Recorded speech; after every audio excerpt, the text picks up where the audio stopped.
Okay, Congressman, let me ask you, do lawmakers have the votes to pass health care reform? I think so. I mean, we'll know for sure soon, I think. But yeah, I believe so.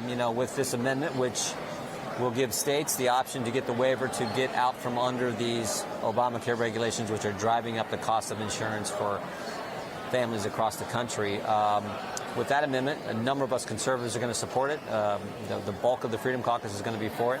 So that brings a lot of votes. So we'll see, but I think so. So let's hope so. The bulk of the Freedom Caucus says that they're for it, but just a couple of hours ago, Chairman Mark Meadows said publicly that he doesn't believe the votes are there right now, at least, in order for there to be a vote. So who is at fault here? Is it the Freedom Caucus? Is it the Tuesday group? What's the math? I don't put blame on anybody. What I say is we should be doing what we told the American people we were going to do. Now, let's be clear.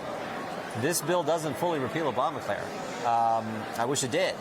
But this is the best we think we can get out of the House.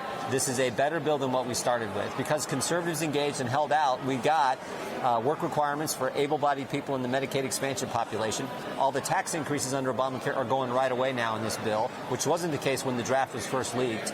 And we have this option for states to get rid of those key regulations and repeal Obamacare. So those three things make this bill much better. And we're willing to say, let's send it to the Senate.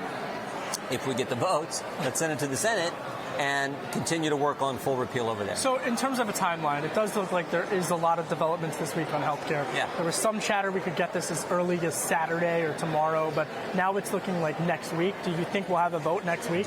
Doing it right's always been, to me, doing it right's always been more important than just doing it. So let's get it done right. But are you bullish on next week? I mean, is that a reasonable time? I'm bullish on it getting done. And I think the sooner that we can get it done, the better, of course, because we know how bad Obamacare is. We know we got to get through the Senate and we got to get to the president's desk and get maybe a conference committee. Who knows? So let's get on with it. But let's make it right. Let's do it in such a way that it's as close to what we told the voters as that we're going to do as we can, and then let's keep working to make sure we get full repeal. All right, so it's not just healthcare you guys are talking about this week. You're also talking about keeping the government open. Are you confident that there will not be a government shutdown? Can you pass a 1-week extension?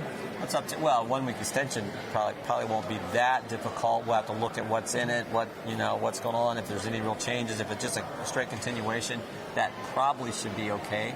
I'll have to look at it. I always like to kind of see what's in these things before we say whether you're going to vote for them or not, before you vote for them or not. So we'll see. But should we be fighting for, those things we told the voters we were going to do in a spending bill? Yes, right?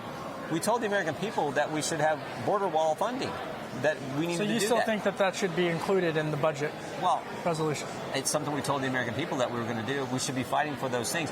If we weren't going to fight for the things we talked about during the campaign, then why in the world did we do a short-term CR in the first place, right? So is this a win for Leader Pelosi, Minority Leader Pelosi, in the sense that if you're doing a 1-week extension without an increase of funding for the wall? I don't put a whole lot of stock in a 1-week thing. You need a little more time to make sure you do things right, just like we talked about on health care. Right. That's one thing.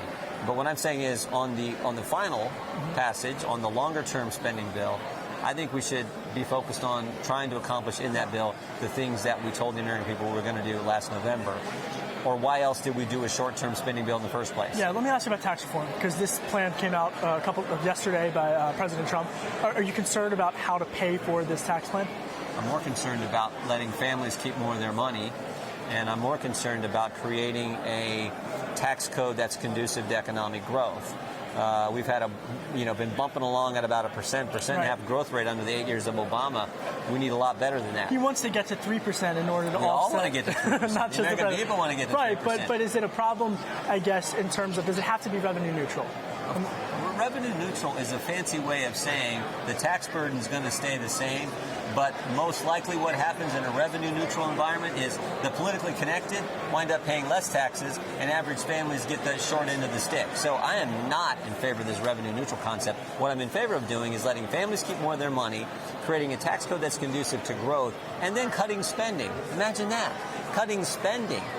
Not viewing the idea that if we don't tax people, somehow that costs the government. Is the border adjustment tax included in that plan, in your opinion? I am opposed to the border adjustment tax. That is a bad idea, in my humble opinion. Chairman Cirilli of the House Financial Services Committee introducing legislation to repeal Dodd-Frank. Let me ask you about a specific area of the Durbin Amendment. What are your thoughts on that?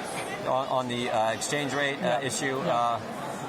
I have to look at what's in the bill, but I've been in favor of allowing exchange rate, Right. not saying that banks can't do this. So, Congressman, here we are. And I'm certainly in favor of Chairman Hinson's Choice Act, legislation. absolutely. So here we are coming up on the eve of President Trump's 100th day in office.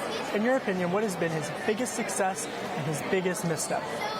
Well, I mean, Neil Gorsuch on the Supreme Court is huge. I mean, go back to last fall, August, September, October, in the middle of the campaign. It was so much about the Supreme Court. What Mitch McConnell did in the Senate, and saying we're going to wait until the American people decide who the next commander-in-chief is going to be, who the next president is going to be, and hold off on that seat. So Neil Gorsuch is huge.